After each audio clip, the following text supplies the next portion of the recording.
All right, good afternoon, almost good evening, but we'll take the afternoon. In a short while, we will be joined by Zoe Brennan from the International Organization for Migration. She is the spokesperson of the IOM, and she will be joined by Jonathan Prentice, the head of the UN Network on Migration. They'll speak to you about the launch today of the World Migration Report. They will be joined virtually by Pablo Rojas Copari and Stuart Russell Campo from IOM's research team, who contributed to the drafting of the report. Turning to UNIFIL, our peacekeeping mission in southern Lebanon reported that yesterday saw the highest number of exchanges of fire between the Israeli Defense Forces and armed groups, including Hezbollah, and that was the highest number inside Lebanon since the cessation of hostilities on April 17th. The mission recorded 619 launches by Israel Defense Forces impacting in Lebanon and 30 launches towards Israeli targets. Peacekeepers reported several Israeli airstrikes by fighter aircraft in Sector East. Separately, in Ajit al-Qusar and Alman, Israel Defense Forces helicopters engaged ground targets using machine gun fire. Peacekeepers also observed two weaponized drones identified by them as belonging to Hezbollah over al-Bayadas in Sector West, with one subsequently impacting an Israeli Defense Force presence in the area. We urge all sides to exercise maximum restraint and uphold the cessation of hostilities. And meanwhile, the Office of the Special Coordinator for Lebanon, Janice Hennis-Plashert, and UNIFIL on the ground continue to support the parties in their efforts, or at least in their obligations, to fulfill their obligations under Security Council Resolution 1701.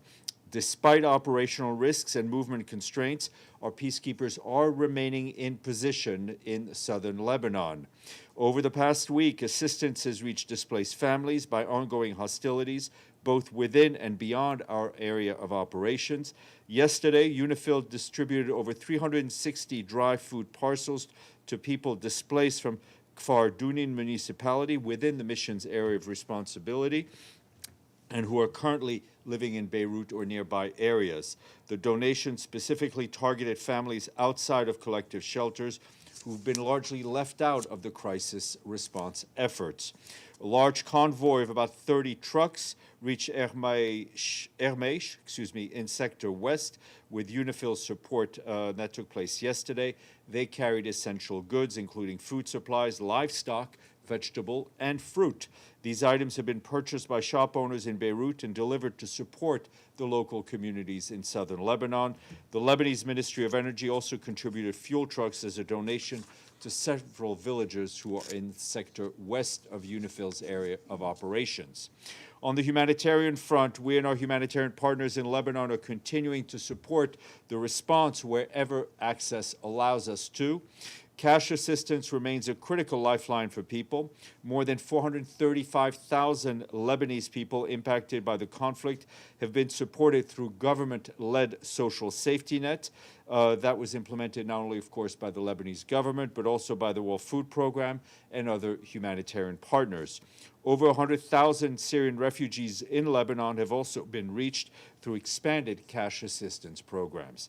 We and our partners are also addressing essential water and nutrition needs. To date, since March 2nd, our food security partners have distributed more than 7.8 million hot and cold meals, over 105,000 meal boxes, in addition to 3.8 million liters of bottled water, 64,000 cubic meters of water through large trucks, and nearly 740,000 liters of fuel have been delivered to sustain critical water services to more than 628,000 human beings. Meanwhile, the humanitarian situation continues to deteriorate, with nearly a quarter of the population in Lebanon now facing acute food insecurity. Repeated displacements, loss of livelihood, and damage to infrastructure are further compounding needs and deepening the crisis. And also just on Lebanon, but right here, the Security Council held close consultations on the implementation of Security Council 1559, which, among other things, calls for the withdrawal of all foreign forces from Lebanon, the disbanding and disarmament of all Lebanese and non-Lebanese militias, and the extension of the Lebanese government's authority all over its own territory. Rosemary DiCarlo, the Undersecretary General for Peace Building and Political Affairs, briefed the Council. She highlighted that the situation in Lebanon remains highly unstable, particularly since the resumption of hostilities between Hezbollah and Israel after the former fired on Israeli targets on March 2nd. Lebanese authorities have reported a death toll of 2,679 people. That includes at least 177 children and over 8,200 people injured. All of this is due to the hostilities that started on March 2nd, and over 1 million people have remained displaced. We continue to underscore the imperative of full implementation of Resolutions 1559 as well as 1701, and to support all efforts that would ensure Lebanon's sovereignty and territorial integrity and the state's monopoly over the use of force in its own territory.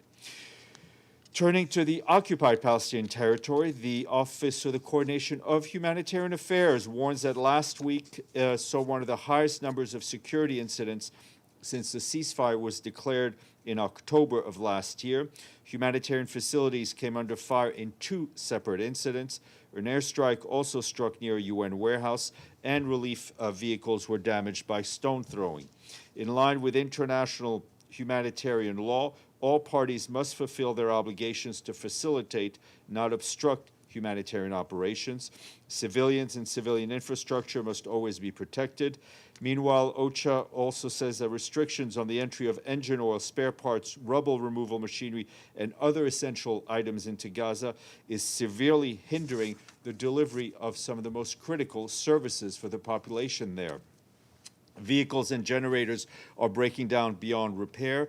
That in turn disrupts food distribution, water trucking, ambulance services, the delivery of educational supplies, as well as other supplies, including medical. Generator failures are also impacting hospitals. That includes intensive care units. As armored vehicles become increasingly worn out, aid workers are facing growing risks as they work to reach people in need wherever they are. Meanwhile, our colleagues leading on health say the scale of unmet need in Gaza remains heavy, as thousands of patients depend on life-sustaining services beyond what the system can supply. Our partners are deploying emergency medical workers in an effort to strengthen the health system. As of last month, 36 emergency medical teams comprising of over 380 health professionals supported the emergency response in Gaza, but that is not enough, far from. Our health partners call for the sustained entry of medical supplies, particularly diagnostics and specialized equipment, and they stress that a top priority items remain supporting the restoration of capacity and services so that local health systems can recover. Turning to the Gulf area, I can tell you that we are deeply concerned that multiple missiles and drones were launched at the United Arab Emirates on May 4th, which reportedly resulted in 3 people injured and caused a fire at an oil facility in Fujairah oil industry zone.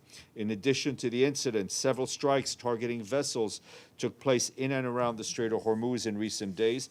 That is significantly raising the danger of renewed hostilities in the region amid an increasingly strained cessation of hostilities.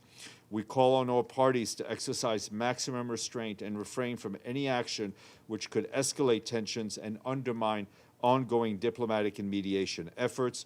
There is no viable alternative to the peaceful settlement of international disputes in full accordance with international law, including the Charter of these United Nations. Want to update you on the work of our friend Jean Arnaud, the personal envoy of the Secretary General for the Middle East crisis and its consequences. Jean is scheduled to arrive imminently in Ankara, where he is continuing his engagement with relevant member states to support efforts aimed at helping the warring parties reach a comprehensive settlement. We expect him to meet with the Turkish Foreign Minister, Hakan Fidan, tomorrow. More travel will be announced hopefully tomorrow. Turning to Sudan and the situation there, our colleagues on the ground report that flights to and from the capital Khartoum are still suspended today after drones targeted the airport yesterday and other parts of the city. As we mentioned to you, that airport is vital to humanitarian access, particularly for the movement of humanitarian personnel. And as you recall, our UN team has resettled in Khartoum. We condemn these attacks impacting civilians and civilian infrastructure and call on the parties to abide by their obligations under international humanitarian law, which prohibits attacks directed at civilians and civilian objects. Excuse me. Thank you. A day after a fuel station and a tanker were hit near Kosti in White Nile State, drones today reportedly struck several places in the city, including 2 fuel stations in busy areas. There are reports of casualties and basic services as a result were disrupted. Meanwhile, as fighting continues in Darfur, more details are emerging about the impact of the siege in El Fasher in North Darfur State. New data from the International Organization for Migration shows us that more than 138,000 men, women, and children were displaced between October of last year and March of this year from El Fasher and nearby villages. We continue to call for an immediate stop to the fighting, for civilians and civilian infrastructure to be protected and not be targeted, and for aid to be allowed to reach people swiftly, safely, and without any obstruction. Turning to the Democratic Republic of the Congo, where our OCHA colleagues tell us that weeks of humanitarian negotiations led by their team on the ground have helped secure improved access to the Plain Savo displacement site in Ituri province. This has enabled the World Food Program and our partners to resume food distribution today for more than 71,000 displaced people at the site. This is the first such delivery since December, when a surge in violence in the area sharply constrained humanitarian access. Earlier this week, the humanitarian coordinator, Bruno Le Marquis, and the head of the OCHA office, Carla Martinez, visited the site to assess conditions and met with local authorities, partners, and displaced families. Mr. Le Marquis reiterated the need to protect civilians and called on the parties, including the military, to ensure safe, secure access for aid organization.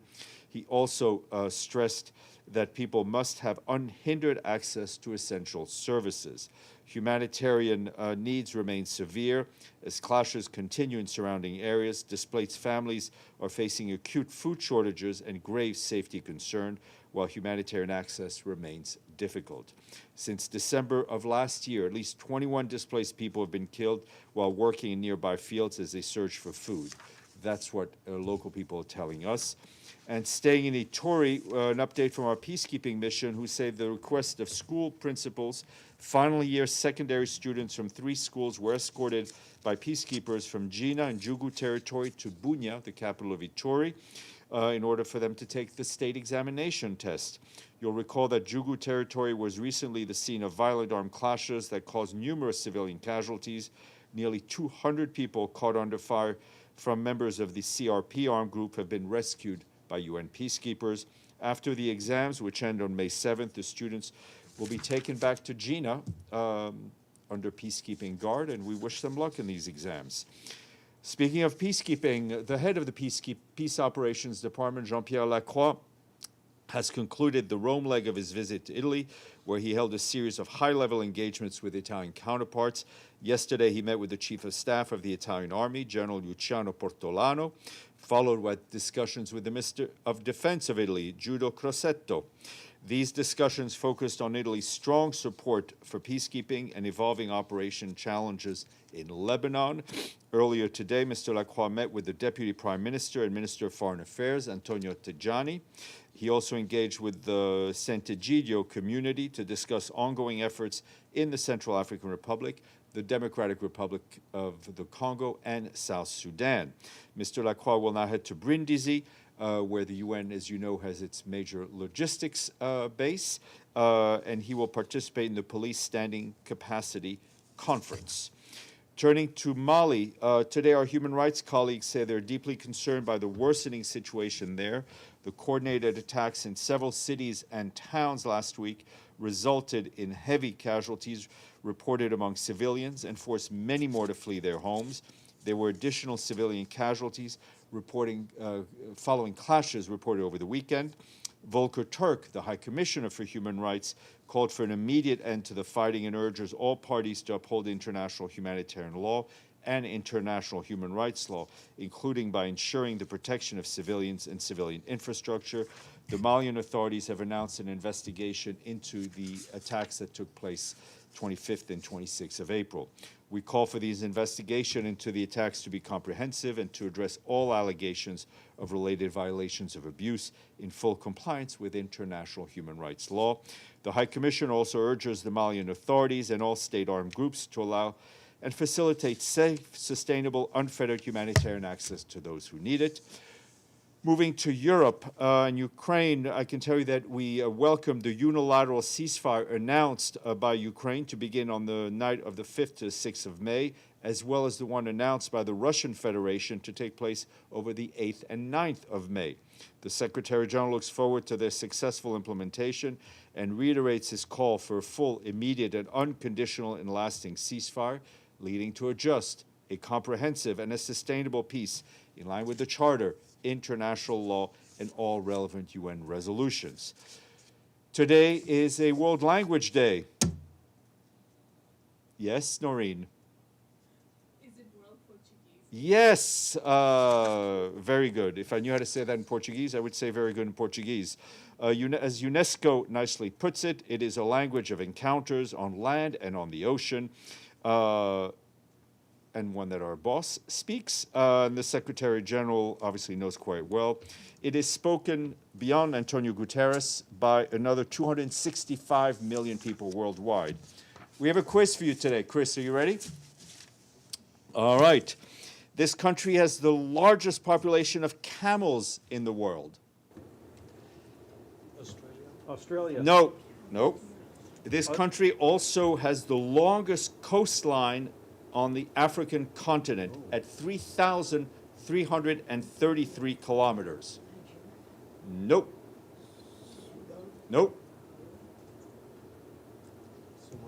Yes, Nabil, Somalia. So we thank our friends in Mogadishu for their full payment to the regular budget. By the way, estimated over 6 million camels. And they paid $63,579 United States dollars, and we know it's a lot for them, and we thank them. Noreen, Nabil, one of you? All right. Okay. Broken. Yeah, it's working.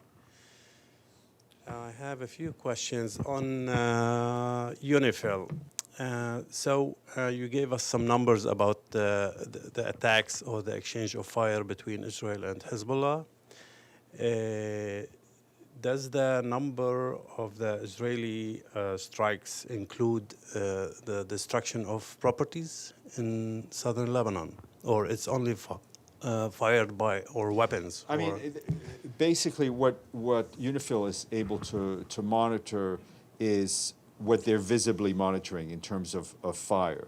I don't think they're able to tabulate, in a sense, the result of those strikes, right? It's a military observation of the back and forth that's going on in the area of operations. Okay, and on Hormuz, what would be a humanitarian corridor through the Strait of Hormuz in your opinion, or as a UN action? Well, I mean, as you know, the Secretary General has tasked Jorge Moreira da Silva of UNOPS to work with the International Maritime Organization, UNCTAD, and the International Chamber of Commerce, and of course all the relevant parties in the region, to try to establish a mechanism which would allow for humanitarian goods, notably fertilizer, to come out of the Strait of Hormuz. Mr. Moreira da Silva, I think, is on his way to New York today or tomorrow. He will have more discussions with various member states on this. And one more about the demining effort in the area, if it happens, because it's now under discussion in the Security Council, as you may know. What's the entity in the UN that should take care of any demining Well, I don't, effort in from, the Gulf? listen, it's not for me to comment on draft resolutions, but for what I've seen, I don't think it calls on a UN entity to be involved in demining. We don't, so that's not my read of the resolution. Obviously, we want to see this international waterway open safely, and a restoration of the freedom of navigation that is so critical to the world. Madame. Thank you. So today, an Israeli court extended the detention of the two of the flotilla activists. They have been basically arrested, kidnapped in international waters. This is a detention basically that is similar to detentions that Palestinians go through. Do you have any comment on that? And on the legality of actually keeping them? They should be released. They should be released. Stefano and then Namo. Thank you, Stéphane. It's a follow-up on the situation on UNIFIL and specifically the meeting between the Minister of Defense, Crosetto, Italian minister, and Lacroix. According to a post of the Italian Minister of Defense on social media, they wrote that after the meeting ensured the full implementation of Resolution 1701, also by considering a possible extension of the mandate beyond December 31st, including strengthening it through rules of engagement adapted to the evolving operational context. Can you maybe expand this, including strengthening it through rules of engagement that they're talking about? I'm not able to expand it in the way you'd like me to expand on it. The mandate is coming to an end in December. That was a decision taken by Security Council members. There is a proposal for what a post-UNIFIL mandate presence would look like on the ground. The Secretary General is scheduled to bring that to the attention of the Security Council in June, and that will be done in June, taking into consideration the changing nature of what is going on the ground. Obviously, if the Security Council were to change its mind, then we would abide by whatever the Council would decide in its wisdom. At the moment, are we talking about an extension of the mission, UNIFIL mission, or we'll have the another? UNIFIL mission, as things stands now, the UNIFIL mission is supposed to end in December, right? The resolution that brought an end to UNIFIL called on the Secretary General to put forward proposals of what southern Lebanon would look like post-UNIFIL from a UN point of view. Those proposals will be brought to the Council in June. And then another question on still Middle East, but on the Gulf. For the UN, in this moment, there is a war, there is a status of war on the Gulf between Iran and the United States or not? If you're asking me to give you a legal ruling or I will not. There is currently clearly conflict going on. There is a ceasefire, but is the status of war? I'm not going to engage into the legalities of what exactly that means. We know what the situation is, and the situation is that the Strait of Hormuz is not open to free navigation, to safe, free navigation. We want that to be open. We're still seeing some kinetic activity. We saw it in the Strait yesterday. We saw it on the attacks on the UAE yesterday as well. So just hypothesis. But if a senator from U.S. Congress calls today the UN, the Secretary General, and asks the questions, can you tell me if we are, if United States is at war or not? I think a legislator from any member state needs to deal with their own government, and it's not for the Secretary General to help them on their national debate. Namo, where should we go to? Thank you so much, Stéphane. Iran. please. Last week I asked you about Nasser Bakirzada, a young Kurdish activist who was on death row. He was hanged on Saturday. And rights groups say this is just one of dozens of executions that Kurds and other minority groups have faced in 2026. And they say that Kurds and minority groups face disproportionate executions in Iran. How does the United Nations address this pattern of apparent discrimination against Kurds and other minorities in Iran? There should not be any executions against majority groups, against minority groups. We stand against the death penalty, especially when it is applied when people were just using their given rights of freedom of expression and freedom of assembly. And sorry, my second question on Project Freedom, the Trump administration's Project Freedom. As you know, the United States has sent the Navy to end Iran's grip on the Strait. Is that something that the Secretary General stand behind? Because it could help us achieve freedom of navigation. There are parties who are involved in this current conflict who can open up the Strait of Hormuz safely and freely, and everyone should do so. Okay, Madame. Thank you, Steph. Lei Zhu with China Central Television. So my question is about Lebanon and Israel. You said that yesterday UNIFIL saw the highest number of exchange of fires since April 17th. Does the SG consider this a serious escalation that risks undermining the cessation of hostilities? Obviously, it's a very concerning situation. It doesn't, when you talk about, when the parties agree to a cessation of hostilities, that means that hostilities should cease, right? Hostilities are still going on at a lower level than we had, of course, before the cessation of hostilities, but they still should stop, and that remains the Secretary General's call. Okay, I don't see any questions online. I would ask you to stay for our guests from the International Organization for Migration, and I will get them. Don't go away.